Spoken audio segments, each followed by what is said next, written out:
Well, CropLife SA Africa in 2008 was part of a big program with the government, which was called the African Stockpile Program, in which we recovered quite a large quantity of old pesticides from the Limpopo province. But in the process of talking to farmers and to government institutions, we realized that there were literally thousands upon thousands of empty containers, unrinsed, lying around the farms, that we were sitting with a human catastrophe, an environmental catastrophe, because the burning and the bedding and the unrinsed containers were definitely posing a risk to human health and environment. So I went to the South African Plastics Industry Association, which is called Plastics SA, and they guided me to talk to people that were already in the recycling business of bringing plastics in from refuse dumps and whatever. And we started handpicking a couple of individual operators like, for example, Dealco and like MyPlast. MyPlast het begin in 2012. Ons het 'n mandaat gehad vir die landbouindustrie. Dit was hoofsaaklik ons teikenindustrie. Ons het landbouafval soos besproeiingspype, die landbouchemiese houers en verpakkingskratte het ons mee begin as roumateriale. Ek het so 21 jaar terug betrokke geraak. Ek het swart besproeiingspyp uit die landbousektor begin verwyder. En die leë chemiese houers het begin 'n probleem raak as gevolg van die proses waar dit moet voorbereid wees voor die ouens by herwinning dit wil aanvaar.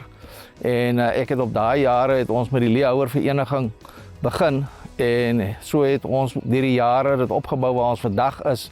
CropLife het gehelp dat ons sertifisering in plek kry waar die mense wat met uitvoer betrokke is, hulle papierwerk kan regkry. En die proses het baie goed gevorder. Die boere val baie mooi in met die proses. Want dit is vir ons 'n baie groot voorreg om deel te kan wees van die CropLife leehouer bestuursprogram. Met die een rede is, ek meen dit gaan oor om ons aarde te beskerm en ons natuur te beskerm. Die goed word verwyder van die plaas af. Ek hoef dit nie in 'n grond te begrawe of te brand wat nadelig is vir die natuur en vir ons aarde nie. So dit help my bitter baie om deel van hulle te kan wees sodat die goed kan verwyder word en ek kan my plaas beskerm, ek kan my mense beskerm en ek kan die natuur beskerm. Our standard is very often much higher than that what the national regulatory framework dictate to us. And our principle was that we want the drums to be totally clean. They must be put into secure, lockable storage spaces and then going off to processes where they're being processed into other commodities. Ek maak kontak met die boere vooraf en ons reël 'n spesifieke opteltyd. Die boere besproeiing oor sekere gebiede wissel. Baie van die vrugtebedryf en die koringbedryf is verskillende tye, so ons is die hele jaar besig om chemiese houers te verwyder.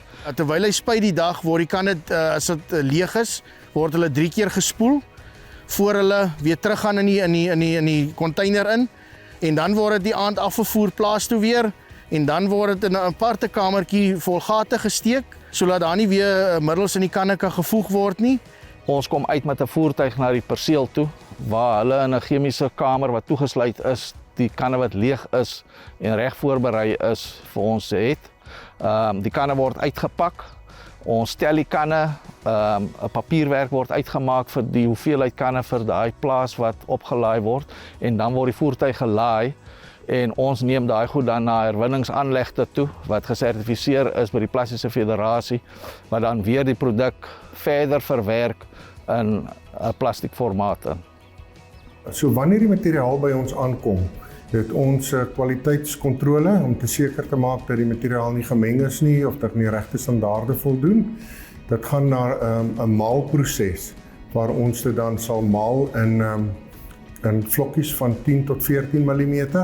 Van daar af gaan dit in 'n wasaanleg in wat ons net skoon water gebruik en van daar af sal dit dan in 'n extrusion proses soos ons dit noem waar die materiaal gesmelt word en dit word in 3 mm pilletjies gesny en van daar af sal ons kwaliteitsbeheer doen, vloeibaarheidstoetse om te sien of dit aan ons kliënt se vereistes voldoen voordat dit uitgestuur word. Triple rinsing is your guarantee to have a totally clean container. You remove 99.997% of that chemical. There's no more risk, there's no more hazard linked to the container. When you get to the point where you get the little plastic pellets, That pellet is technically 100% clean, there's no pesticide residue in that. And you can make a totally palatable thing out of it for people. It's important for all the role players in the value chain of a pesticide container to be involved in the process. If you look at the world currently, we're sitting with this mass of humanity of nearly 9 billion people.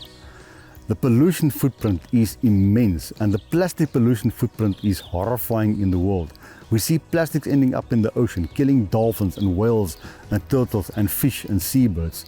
Our job as an agricultural sector is to make sure every piece of plastic on every farm in the country is coming back into recycling and used to make a new plastic commodity. What CropLife always says, why do we do recycling?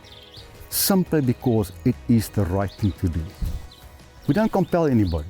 We don't say to anybody it's because the law says you must do it. Just recycle because it is the right thing to do.